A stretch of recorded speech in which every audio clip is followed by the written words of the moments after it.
overall protein discourse, millions of pieces of content every day, only like less than 25% across all different social media platforms of the discussion was very kind of meat-centric, right? And in fact, mainly people were just looking for guidance on how to get these unrealistic protein goals met. And so influencers moving content, we've run into, we're talking in the protein discourse, one of the trust influencers leveraging their credentials that may not be relevant to make them seem more trustworthy or credible. So it's a strange world today to looking at the way things are marketed. It's very difficult to digest as people are still falling for all that. How AI and LLMs today helps you in terms of your research, right? Maybe you want to just share some light on. Yeah, it's part of the challenge, it's part of the solution too, right? Because we can't. What is the mission of Food Disinfo Lab? Basically do dietary shift away from, reduce our consumption of animal products where it's overconsumed. How protein is something suddenly just came up and become a big discussion or nuts oil. That younger generations are going to quickly learn to become and adapt to become much more skeptical and discerning because of the... Why is everyone confused about what's healthy? The advent of the TV dinners and everything being packaged and processed, that no one said that was part intended marketing, but it also wasn't. People also thought that was healthy. So what was probably a one moment you said, oh, hey, I wanted to talk more on climate advocacy, or probably there is a lot of impact happening to the climate and there is a climate change coming. It's challenging and it impacts all of us. What is the difference of the Mobilization Lab that time to now? The ecosystem of organizations that are working to build a plant-rich future to accelerate dietary shifts towards increased plant-based eating, decreases of animal consumption. There are... If you made it this far, you're clearly into deep, meaningful conversations around health, lifestyle, and the science behind how we live. 60% of people who watch these episodes haven't subscribed yet. If you enjoy these insights, my humble request is to please consider hitting that subscribe button. It will help us bring much more curious minds, expert voices, and keep the show going. Thank you. Hello and welcome to another episode of Caffelogue with Naga, where we bring conversations that matter the most. Today on my show, we are diving into one of the most invisible forces shaping our daily lives, food misinformation. And to help us decode it, I'm joined by someone who has spent nearly 2 decades at the intersection of technology, activism, and public interest, Michael Silberman. Michael is the CEO and the founder of Food Disinfo Lab. The Food Disinfo Lab builds narrative power to accelerate plant-rich diet shifts. The lab identifies emerging threats and opportunities, coordinating narrative change campaigns to influence policy, opinion, and culture. It is also one of the only organizations dedicated to exposing who is manipulating public conversations about food and why. But Michael's journey in this space started long before this. Michael spent more than 11 years at Greenpeace, where he led global digital campaigns, helped building movements across continents, and trained activists and organizations to use technology to drive real-world change. He played a key role in mobilizing millions of people on environmental and climate issues, from protecting the Arctic to pushing for corporate accountability around the world. Now at the Food Disinfo Lab, Michael is turning that experience towards something we rarely talk about, but constantly consume: the narrative that influences what we think about food, from ultra-processed diet to farming, protein, climate, and culture. He and his team investigates the players, the messaging tactics, the amplification networks, and the hidden agendas that shape our cravings, fears, and beliefs. So grab your cup of coffee and get ready to this conversation that might change the way you see your plate, your feed, and even your future. So without further ado, let's welcome Michael to our show. Thank you so much, Michael, for joining my show, Caffelogue with Naga. Hi, Naga. Great to be here. Thank you. So I know there's a lot to talk about of what you're doing and your background and your journey into this advocacy. But I think before that, I think for the audience, I want to quickly start with what is Food Disinfo Lab and why should we care? Good question. Food Disinfo Lab is essentially here to level the playing field between the meat and dairy industry and the animal agriculture industries, which have a stronghold on our food system, and all the movement of folks who are looking to eat climate smart ways, healthier ways, have sustainable diets. And essentially, there's no way we're going to be able to tackle the climate crisis without tackling the food system crisis. And I can explain more why that is. But essentially, we have legions of people who are trying to figure out how to make better decisions for their body and for the planet in terms of what they eat. But Right. the information they're getting is polluted, and it's like a race we're running with our one hand tied behind our back or one leg tied to another because of the heavy influence over decades of established industries who are trying to keep things as they are and prevent these dietary shifts towards increased plant consumption and decreased animal consumption. And the products. Cool. Exactly. Yeah, that's interesting. Education is an important aspect of bringing up change and probably an awareness as well, right?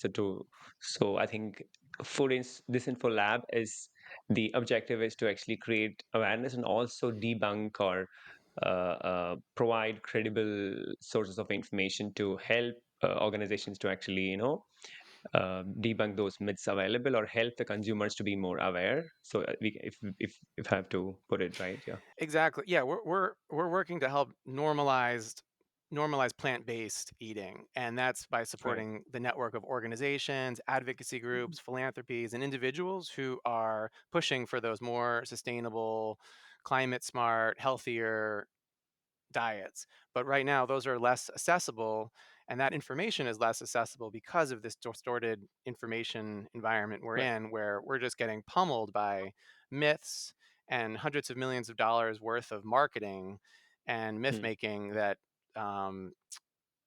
over decades. Yeah. So it's But again, it's like how do we yes, make that a fair how do we make it a fair fight? yeah, yeah, that's true. It's been more of a one-sided propaganda all throughout, these years in terms of more lobbying with dairy and meat industries has done over decades. So yeah, Exactly. something And more powerful we need to counter that.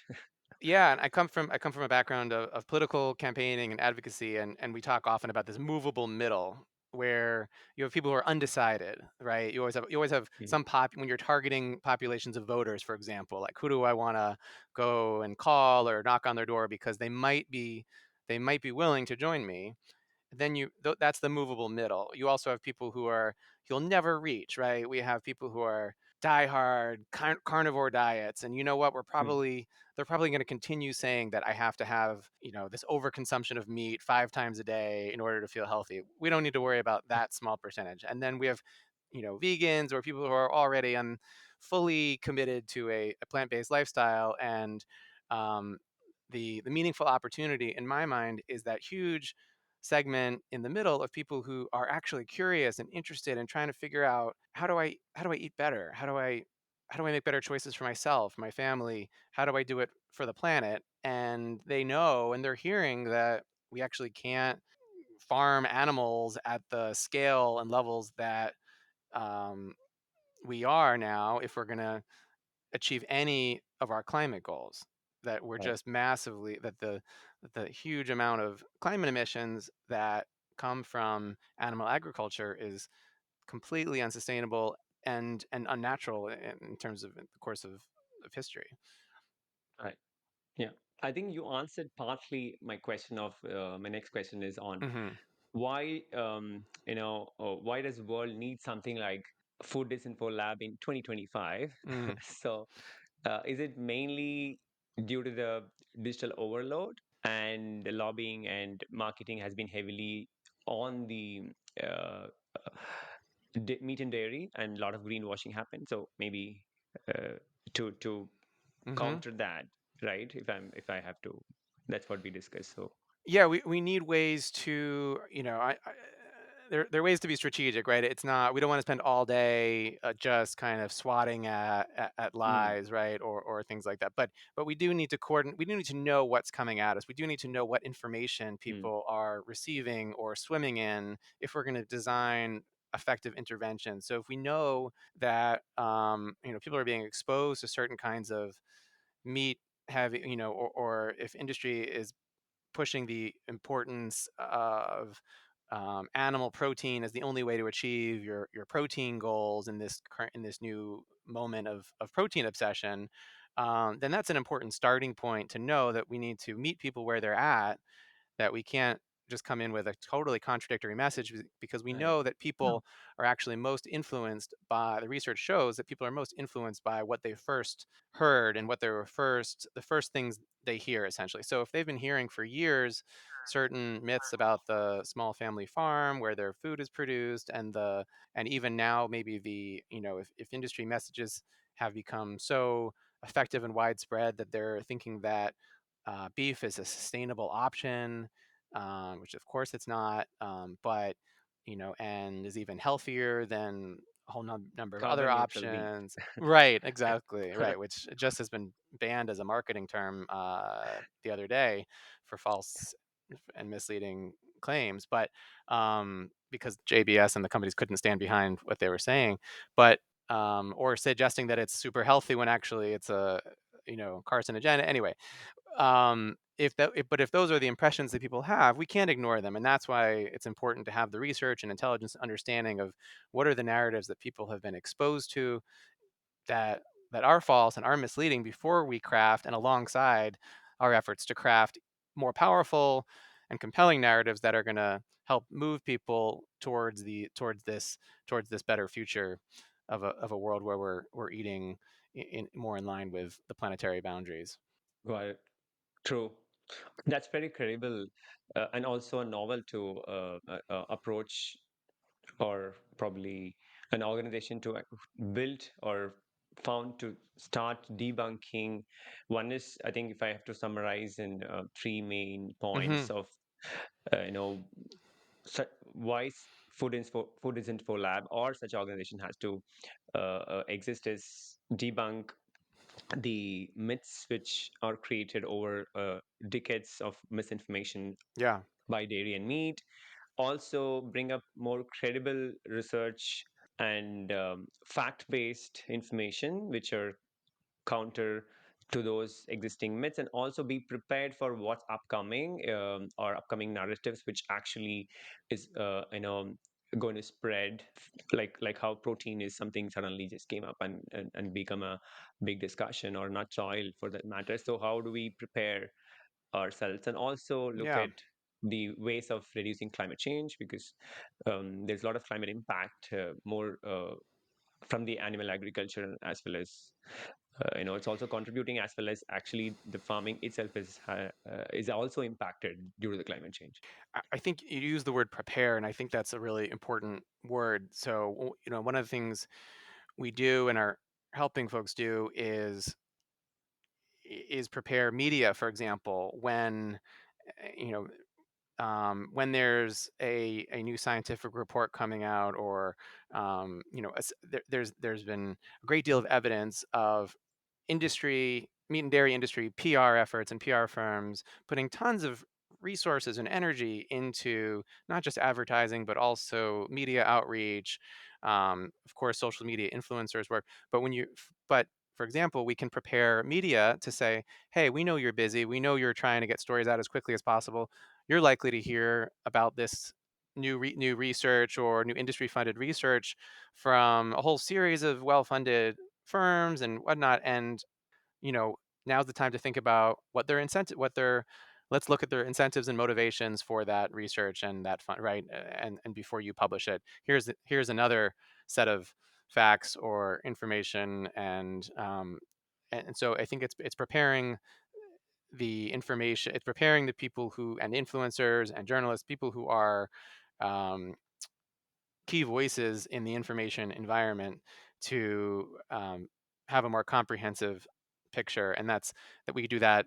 That's something called pre-bunking rather than waiting for something to come out and then Right. debunking it. debunking it later. But True. again, the biggest, I go back to the same analogy. We're talking about a emergent, almost like a startup ecosystem of organizations. So who have, maybe been around. Some have been around for a while, but many have only been around in the last number of years, compared to a meat and dairy industry that has been built up over generations Yep. and has budgets that can't possibly compare. So that's why we need this effort to kind of coordinate our limited resources and energy so that we can be that much more strategic and influential. Definitely. I think we also, I mean, when we have to take, this is one thing also I've learned, right? While a lot of strategies are applied to actually on unnecessary or probably more on unethical initiatives, but when we are trying to bring up more change or a positive influence, we also have to be more strategic. These days it's very important to plan and be ready, like Mm-hmm. meet versus eat Lancet report. Right. How it was, at least when I was talking to Nusa, she explained like 2019 backlash to what was released now. There was not backlash. There's a lot of media coverage which came in. It was very positive because they did a lot of the truth lies and culture wars, or even the prior debunking they did in terms of understanding the patterns of narratives Exactly. or misinformation over 1 million posts, right? Which is interesting. Mm-hmm. So I think the kind of effort we need to do when we think of, it's really shocking, but it's much needed.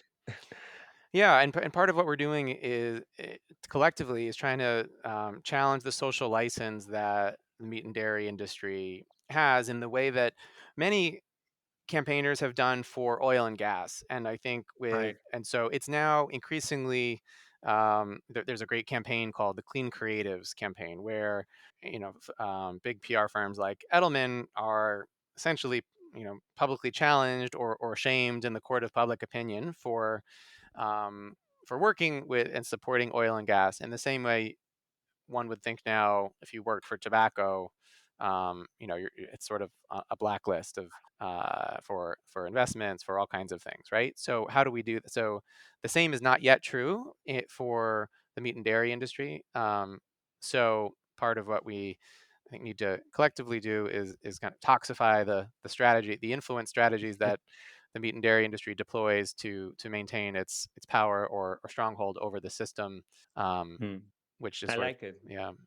I like the word toxify. There's plenty of toxic in their industries as it is. Yeah.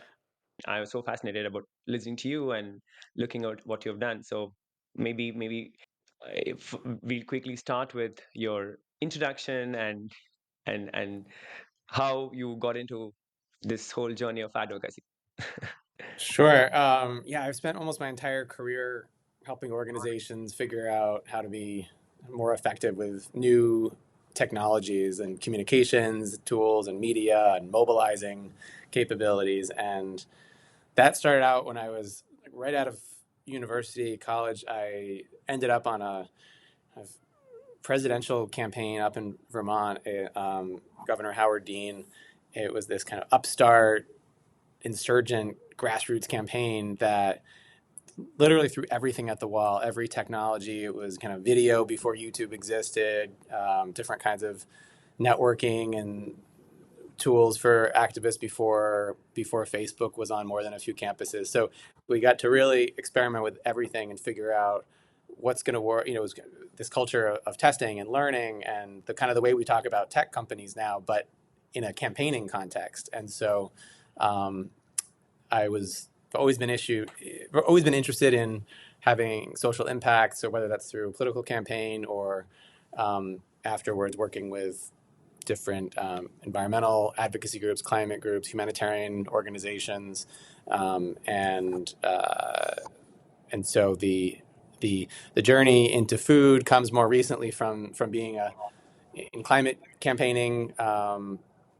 at Greenpeace, where I led a digital mobilization lab, and I think maybe the other thing I'll note is just that for many years, technology was only a kind of enabling force for me. Sort of how my career started was in this very exciting space where it was not just some campaigns like ours and Barack Obama's campaign using the internet, but also the Arab Spring and these other kind of global revolutions using democratic revolutions using technology and social media to connect and communicate and mobilize at these unprecedented scales. And it was all good. It was all seemingly positive. But then in more recent years, I've joined the crew of people realizing that technology, of course, is dual purpose, and there are many other folks, adversaries, people who don't have the same interest in mind in terms of your definition of social progress or my definition of progress, and so started to become a little more attuned to digital repression, digital disinformation, other things that prevent civil society from and democracy from functioning. So the kind of combination of technologies challenging the information environment with issues I care about, like food and climate, have led me to this moment. Great. I know climate advocacy has been your probably, I would say, a connecting line throughout. If I'm not wrong, True. time so what was probably a one moment you said, oh, hey, I wanted to um, uh, talk more on climate advocacy, or probably there is a lot of impact, happening to the climate, and there is a climate change coming. So maybe you said you started even before the time of Facebook, and the technology was just coming up, right? I think not really of that sense of more internet or the way we connect today. So how did you think about it and set as a journey for you, right? I know that you've been part of a lot of big campaigns and trying to get yourself uh, through this journey, but maybe a specific moment in time where you thought, okay, climate advocacy is something which I want to do, while my intention is to give back to society, but why climate? Mm. Yeah, it's a good question. I mean, climate, a couple of reasons. It's challenging, and it impacts all of us. And so I think there's like a increasingly stated human rights dimension, but for many years it was seen as more of an environmental issue. But Mm. my draw to climate, similar to food, is that it's a connecting issue, and I think sometimes that gets lost. But it's at its core, the ability for people to have safety in where they live, in taking care of their families, be it preventing family from people they love from disease, being able to rely on food. The food and climate issues are obviously deeply intertwined, but also the complexity of the challenge. I think I'm drawn towards large or complex challenges that require many parts of many systems to adjust. So I'm eternally optimistic and hopeful that we can do these big things. Sometimes it seems harder than other days, but the ambitious scale of these challenges is one thing that always draws me in. Yeah, true. I think you probably would have seen the shift in terms of the approach of the big corporates and the government in general, in terms of looking at the way they do business and how do we not take into accountability of the impact they're doing to probably either it's more of sustainability or probably a climate impact, if you are in the industry where there is a direct impact you because of the way you do business through, right? So be it logistics, be it your food, or probably any industry for that matter, there is a dotted line, or probably there is an association of how they impact the client, for this the environment. So that shift, you've seen that transition, or when do you think the companies started to understand and realize that, hey, they have to also relook at the way they do business, or government has Mm-hmm. started enforcing? Is it after that, or probably there is a realization you felt when you're working with these companies, or you felt? I know Greenpeace has been existing for so long, so Sure. yeah, but I don't think so the Yeah. same approach was with other companies. I think if I understand you correctly, I think there are kind of two types of companies, and some, or two types of actions at least, that companies can take, and it depends on what they're doing in that context. But what I see is you have from my experience, campaigning over many years, you have companies who have no interest who've done a calculation and basically have no interest in changing the status quo because they benefit and they want to hold on, and power holds on to power. And that's like, many have written about this, but this is kind of what happened, what power does is seeks to maintain its Status quo, yeah. power, right? And so, and in the case of, companies we're talking about to maintain profit, there's no reason, many will argue that they are even required, even though this is kind of a gross exaggeration of certain economic principles, but they are required to make a profit at any cost, right? Again, different interpretations of that. And then you have companies who are more who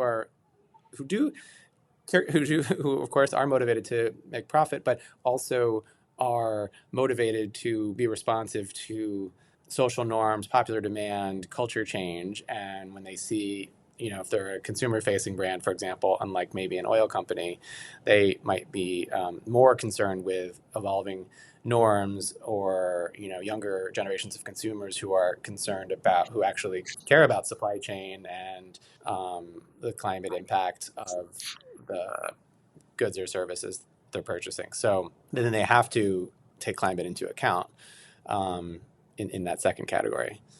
Yeah, I think okay. But I think it's more awareness. You think the last 10 years the awareness also has been increased in terms of, whichever domain you are, you really have a indirect impact on the environment. Probably you need to look at it, because there is a lot of different departments are actually associated to it. So probably one may be doing harm, but the other may not. So you'll have to look at holistically as an organization how you actually look at each function as separate and see how much you can be more carbon neutral, or probably look at sustainable ways of doing business. That's a change, I think, right? At least I've seen that people are thinking about it now.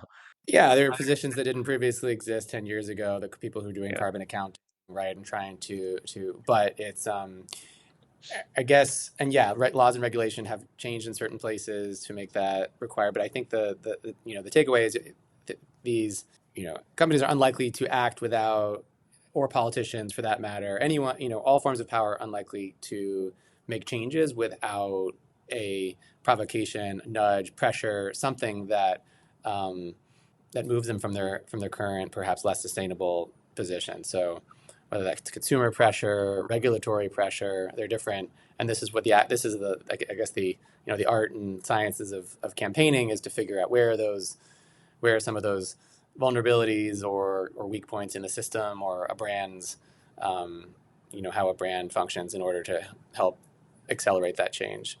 Because it won't just happen organically. It's very unlikely that it would happen organically, right? Without a prompt. They have to spend money. They have to do things differently. They have to change their, change a path. And the easiest thing to do, as we all know, just from our own individual behaviors, trying to, look at a New Year's resolution, is just to stay on the path you're on, to not do anything different, right? True. I think from you talked about the mobilization, digital mobilization lab at Greenpeace, and today you're at a newer lab, which is Food Disinfo Lab. So how how does that I know how the Greenpeace, what is the difference of the mobilization lab that time to now the Food Disinfo, which and the approach is still same, or you think there's much more different in terms of the way you approach? Yeah, there are some. It does. We do share. There is the name lab shared across my prior work and this one. But yeah, I think I'm drawn towards the challenge of building a field. And so one thing we were doing with the Mobilization Lab at Greenpeace, and then ultimately we spun it out of Greenpeace to be able to work with other great organizations like Amnesty International or World Animal Protection, UNICEF, groups like that, and other large institutions that were trying to figure out how do we modernize and improve and the way we do our advocacy and campaigns work. So that those, and there were some gaps, like spaces where people could connect to one another to learn from one another about what's working in advocacy and campaigns. That was true for the Mobilization Lab. And I'm seeing some similar within the the ecosystem of organizations that are working to build a plant-rich future to accelerate dietary shifts towards increased plant-based eating, decreases of animal consumption. There are there's a real desire to integrate some new strategic communications capacities, the ability to coordinate campaigns, the ability to adopt and integrate some um, new skills like the ability to do narrative analysis, to monitor narratives for what's working, but also the counter narratives that might be challenging these shifts. And so we're doing a lot more. The Food Disinfo Lab is focused on a combination of looking of research and intelligence to help surface what the intelligence that our sector, that this growing movement of organizations needs, as well as coordinating some of the campaigns to um, to do some of this narrative change and narrative power building work. So I can talk about a few moments and examples, but we're really piloting and incubating these projects rather than launching an organization, but to figure out what's really needed for colleagues in the space to support and to support the work that's needed. But yeah, there are Great. some similarities in how I like to work for sure.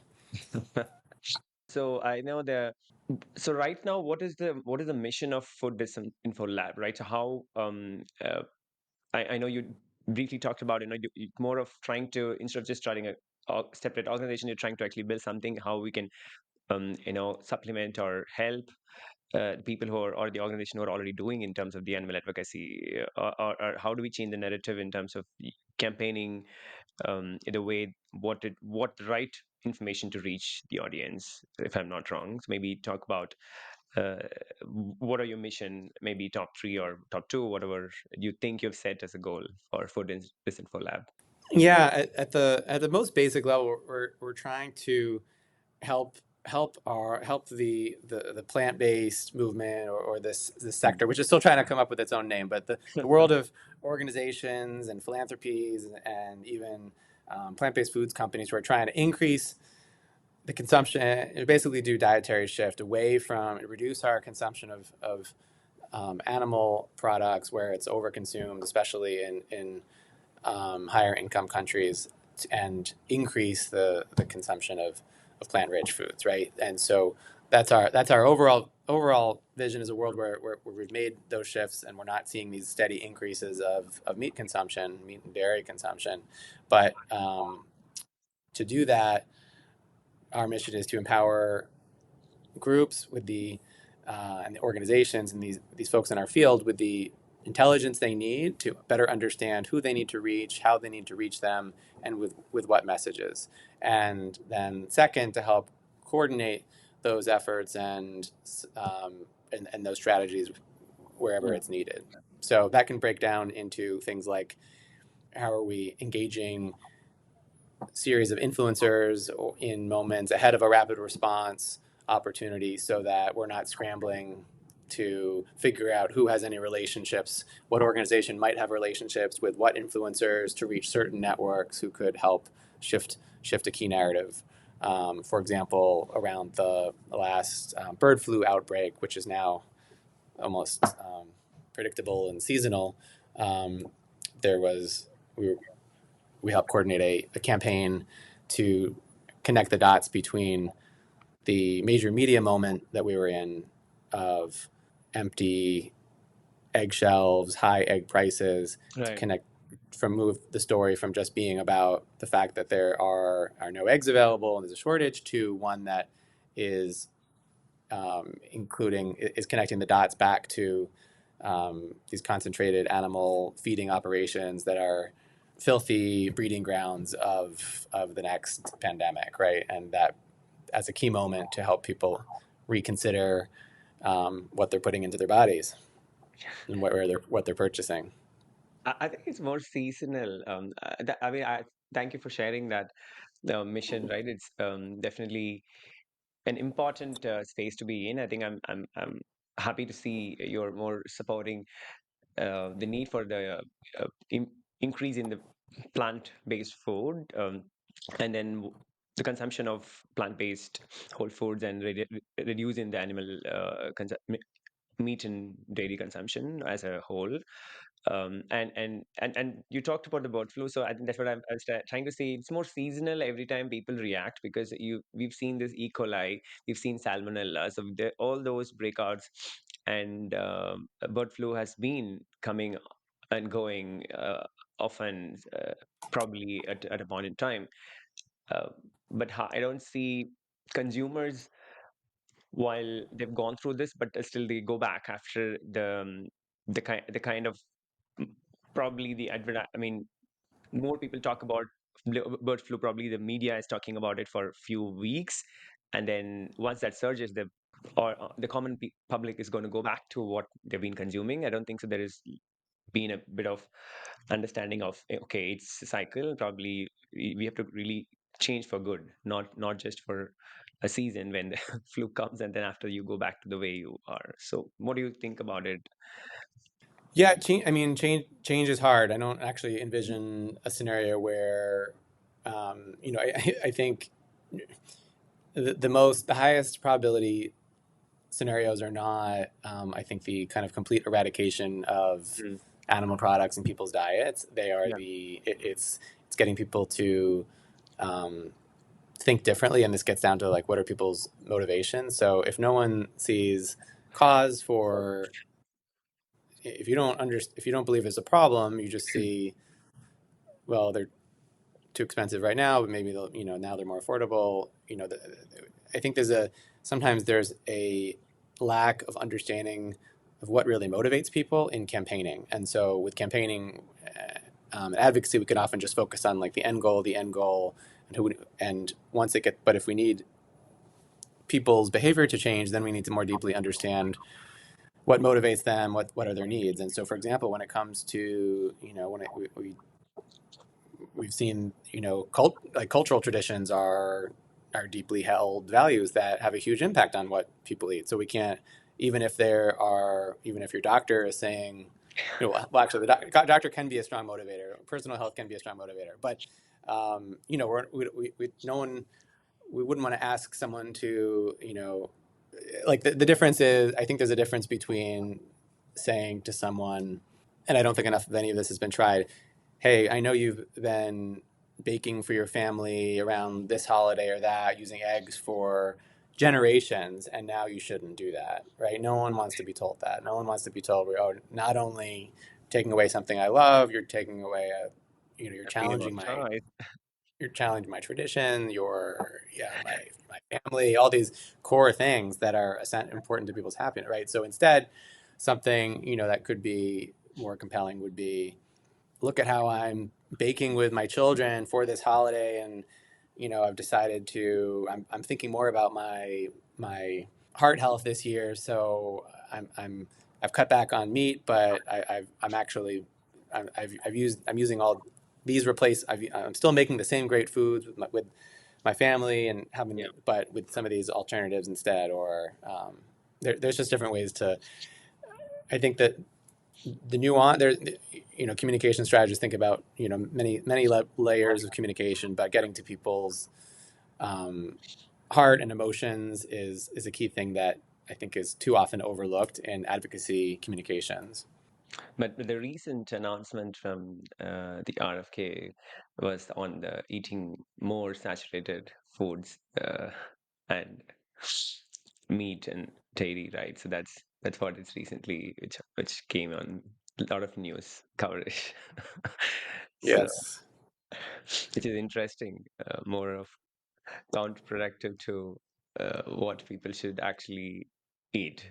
Yeah, we're fine. I mean, what we found is that in some of the research that's been interesting, is how confused people are about, well, they're confused online about who to trust, but they're also confused about what is healthy, or about, dietary and wellness, and food information is often contradictory. And, it seems that today a lot of our government officials are also more like behaving more like influencers than, say, credible experts. There's, anyway, we can go on this topic, but there are a lot of different motivations be behind who's saying and pushing what, and that is becoming more exposed more recently, and I think in U.S. food policy and what industry, and has been for years, like what industries are involved in which regulatory processes and which former, that's always been the case with.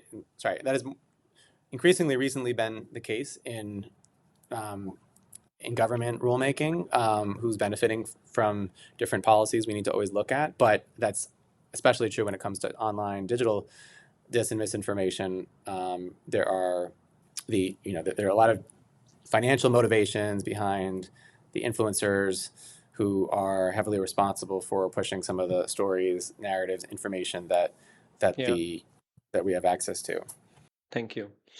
If you made it this far, you're clearly into deep, meaningful conversations around health, lifestyle, and the science behind how we. 60% of people who watch these episodes haven't subscribed yet.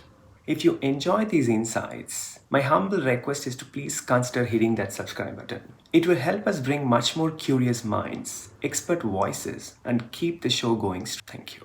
So moving on to Food Disinfo Lab, right? I think I look when I think you've shared this earlier, and I looked at it is pretty. I think the way in which the disinfo and misinfo Mm-hmm. identified is like assess reach and then assess impact, do nothing, and if it's low, medium, high, and then you have a passive response and indirect and direct. So I think please talk about the approach. Is it something which is more of an inspiration you've um, or through over years of research and how you've seen you arrived at some kind of a approach to this maybe, and then share some examples of the recent research you're doing in terms of how this narrative is working in online platforms. Yeah, we have a sort of a decision tree model based on a lot of different research. There's been some great research on kind of what works in mis and disinformation, encountering mis and disinformation, and so essentially this decision tree, which I can share, it's really designed more for practitioners than for any individual. So we're not, there are places where if you're an individual, you can try to go on and fact check but we actually don't generally recommend, based on the research, that you really want to avoid kind of directly trying to fix false information or falsehoods online for a number of reasons, including one of them being that you can often amplify the falsehood or the misleading information by feeding the algorithm more attention. By engaging with it, right? It's then your health and lift. It's starting to get more. It looks like to the algorithms that this is something. It doesn't matter if it's right or wrong to the algorithm. They just care that people are engaging with it. So it's often problematic to go kind of chase after some of this or to reshare and amplify and explain to everyone why it's wrong. The other reason being that people are it's really hard to change people's first impression. So if people have already seen or heard that myth or falsehood, it's much more challenging to undo that. Especially if it's anchored towards something they've been thinking about. They seem to think is true for decades, right? Like something that reinforces the myth of the small family farm that doesn't really exist in the U.S., right? So it's very hard to. So going off and saying like, hey, do you know where your food actually comes from? Things like that is no. It's very hard to. It's not generally effective at changing minds. So what we want to do instead, this is, I guess, getting into more of like a playbook and strategies and tactics that you're referring to. This kind of what do you do when something gets big, or if it's small, you can ignore it, of course. But one of the things we are generally trying to help folks work on is to introduce their own narratives and amplify better narratives and better stories that will ultimately overtake Yeah. the false and misleading narratives. And the challenge we have is this huge power imbalance, like I was talking about earlier. So the meat and dairy industries have spent decades spending hundreds of millions of dollars on introducing, testing, and then introducing and moving, not just through digital, but through lobbying and other marketing and other parts of their playbook, these false and misleading narratives about the health benefits or sustainability of meat and dairy, for example. Got it. But I think I mean, if you take an example, the constant talk is about, I think the reason everybody talks about protein. Okay, whether without understanding, or probably, whether you can achieve your required amount of protein if you have the right balanced food. I don't think so. 20 years back or 15 years back, when people have really talked about protein so much, well, probably they would. Not everybody's protein deficient as well. While the craze is, so maybe any examples of you trying to look at the misinformation online and see how it is spreading, and probably want to share that. Yeah, well, it's funny you mentioned protein because we actually just finished an investigation research project with the Food for Climate League, who's also focused on kind of accelerating the shift towards climate smart eating, normalizing plant rich, plant forward foods, and yeah, part of what we wanted to figure out is what's going on with this sudden protein discussion, this sudden obsession with protein. And sure enough, like, more people are talking about protein than Beyonce every day, we looked at and discovered. And so it's but there was no, we thought there'd be actually maybe more of a we did see evidence of the industry trying to harness this moment, right? And paying influencers to talk about Their own food brand or meat, and push more animal products narrative. Yeah. yeah, pushing beef, it's what's for dinner, and kind of making sure it's mentioning, or making sure it's 50% protein. mentioning the protein benefits, how it's a complete protein, Yeah. perhaps, suggesting that other plant foods are not complete proteins, things like that. But first of all, going back to the last point, we don't want to challenge anyone's assumption. We don't recommend challenging anyone's assumptions that they need this much protein, right? Because one where that we don't see that as productive, right? Even though it is completely inflated expectations or assumptions about how much protein they need. There's an overconsumption of protein, but rather than challenge that, the opportunity here is to introduce a much higher volume of content that demonstrates how you can get all your protein from whole plant foods, right? And so there was actually we actually found that of the overall protein discourse, millions of pieces of content every day, or over the time of our study, was only like less than 25% across all different social media platforms of the discussion was very kind of meat centric, right? And in fact, mainly people were just looking for guidance on how to get these unrealistic protein goals met. And so how do trying to sneak it in, you see companies taking advantage of this. Starbucks has now high protein cold foam you can order on your drinks, right? So and so the opportunity that by generating this level of intelligence, this is we can share with the rest of the community of organizations and philanthropies and companies who are in the plant food space, that hey, people really care about protein right now, and there's an open window where they're not all the people who are talking about protein are not.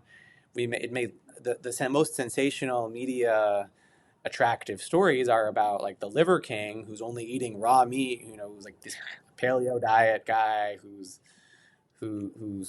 all jacked up, looks like he ate raw meat all day long. But that's not the whole story of what the internet is talking about when they're talking about protein. So we need this level of analysis, of digital analysis and media analysis, to understand what's really going on, so that we can make good decisions about how to effectively use limited resources. Because there's no way that any collection of upstart plant-based meat companies, plant-based food companies, nonprofit organizations, civil society groups are going to match the hundreds of millions of dollars of marketing and communications efforts that the meat and dairy industries have to harness these waves and these food trends and these moments.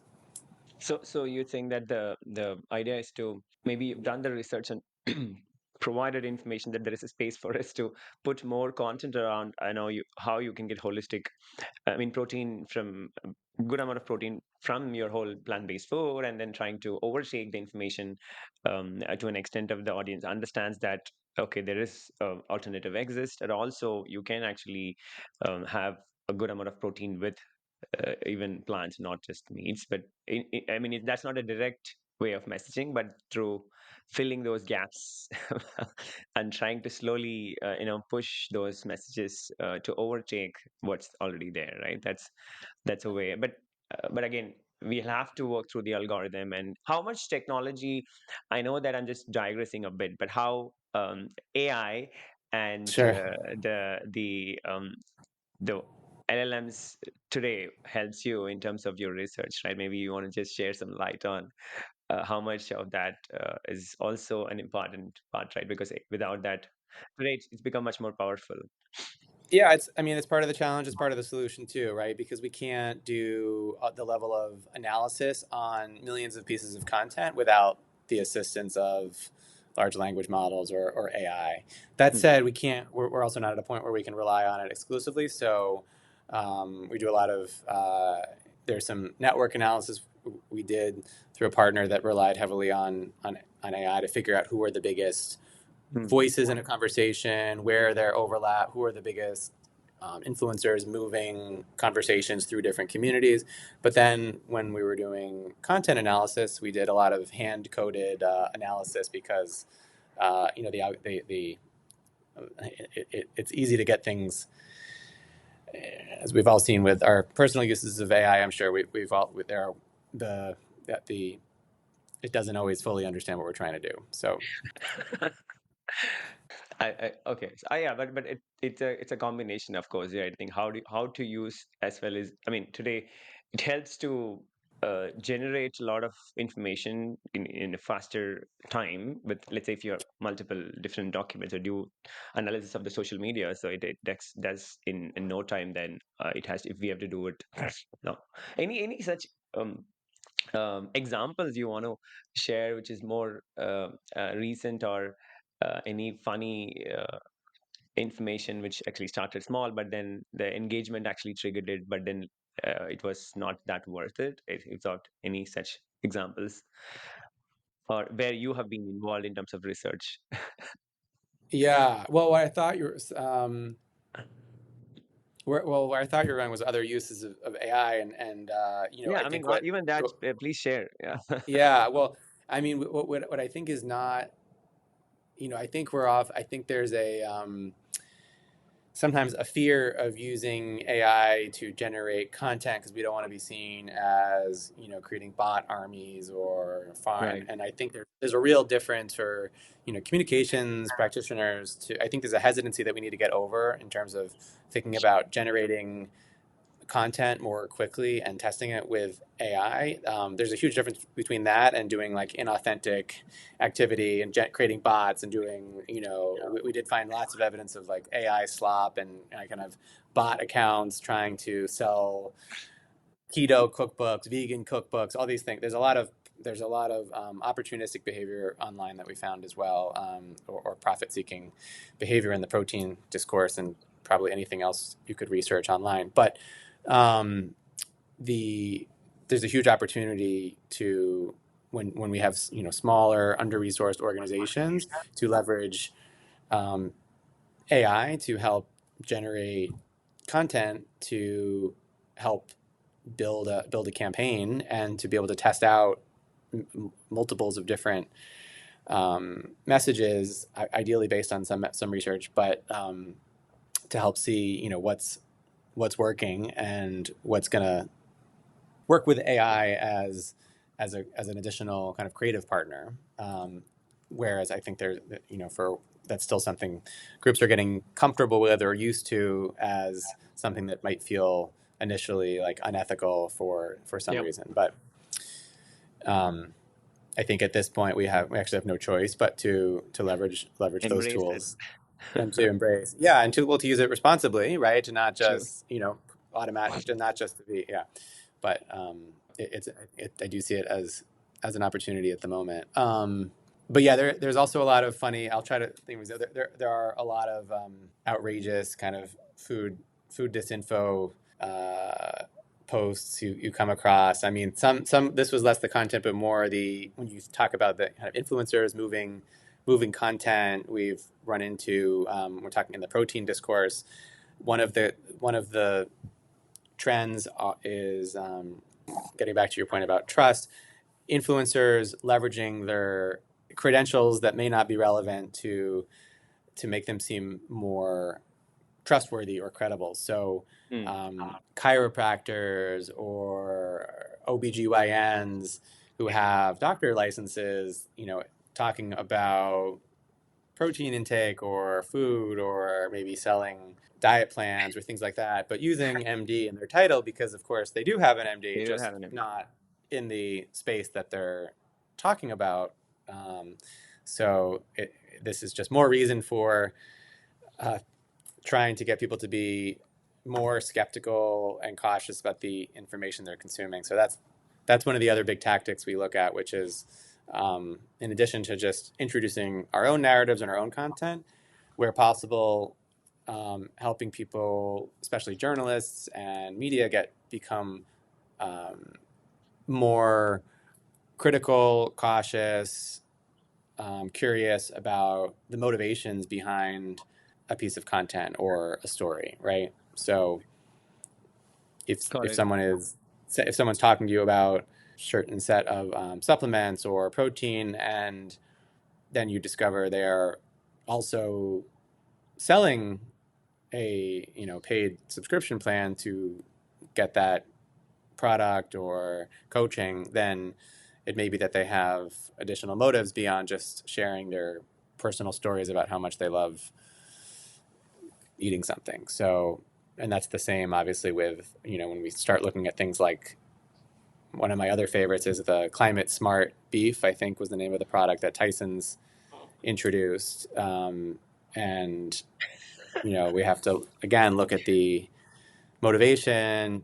First of all, it was challenged for the many false claims around it, for the many that it was trying to make about how good it was for the climate. But obviously, that we know what the we have to question the motivations of a meat producer who's trying to So maintain, who's how trying, can yeah. it's so funny. Climate smart beef. Yeah, Amazing. I mean, they're claiming. I think we're in such a kind of distorted landscape right now, where I think the goal of many communicators is to, especially the least maybe savory ones, are the what is just trying anything and seeing what sticks. Truth is not a um, grounding or underlying factor in communications, unfortunately. So. Um, Yeah. I think I was talking to news as she was telling carbon neutral milk. So you see, but the packaging is it could be a carton. Probably it's more of recyclable. That's less of an impact than actual milk is not carbon neutral. Yeah, So yeah. There was a talking point for the one of the kind of the beef associations in the U.S. has a training program for activists called the Masters of Beef Advocacy.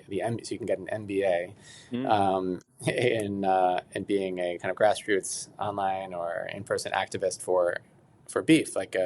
And one of the talking points is to help people understand how sustainable beef is, and when you look at the kind of you know explanation of that, because obviously it's not. It's one of the most carbon intensive um, activities, and certainly one of the most carbon and climate intensive parts of the amazing. food system, and it's highly unsustainable. But their argument was that it was sustainable because it's more sustainable in the U.S. than in other countries. So it was only sustainable relative to how bad other countries' beef production is, not because it is sustainable in any objective way.